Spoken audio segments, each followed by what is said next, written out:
দাসপুরে উত্তেজিত জনতার হাতে মাথা ফাটল পুলিশ কর্মীর, ভাঙচুর হলো পুলিশ গাড়ি।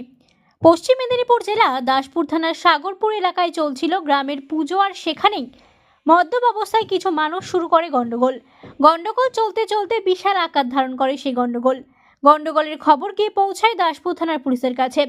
পুলিশ ঘটনার স্থলে তড়িঘড়ি এসে পৌঁছায়। বেগতিক পরিস্থিতি নিয়ন্ত্রণে আনার চেষ্টা করে দাসপুর থানার পুলিশ। আর ওই সময় ওই এলাকায় এক যুবক মন্দিরের আটচালায় পড়ে যায়।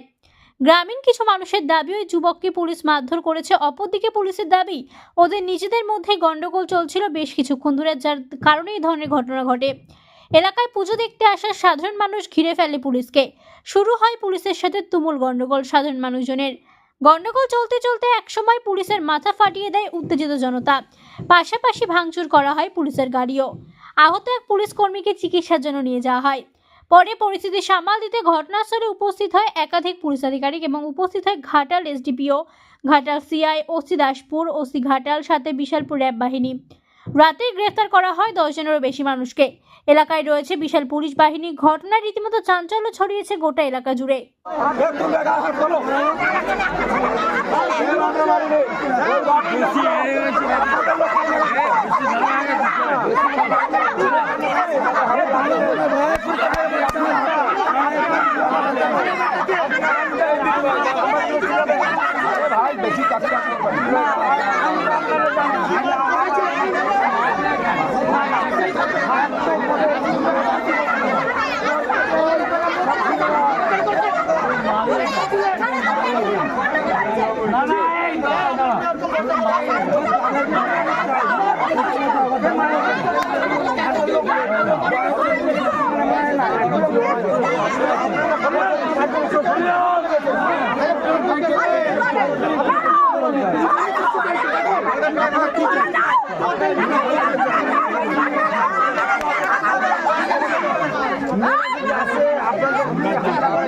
বলবেন না, সব বলবেন না।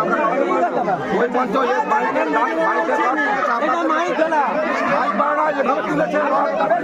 এটা কোন কথা বলছে? এটা পুরো মিথ্যা কথা বলছে। মিথ্যা কথা আমরা সবাই সাক্ষী আছি। আমরা কথা বলছে এই কথা মিথ্যা কথা বলছে।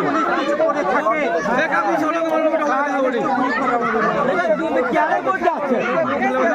কি আরে বলতে আছে? মিথ্যা কথা বলছে। ভিডিও আমাদেরকে দান করবে। না সমান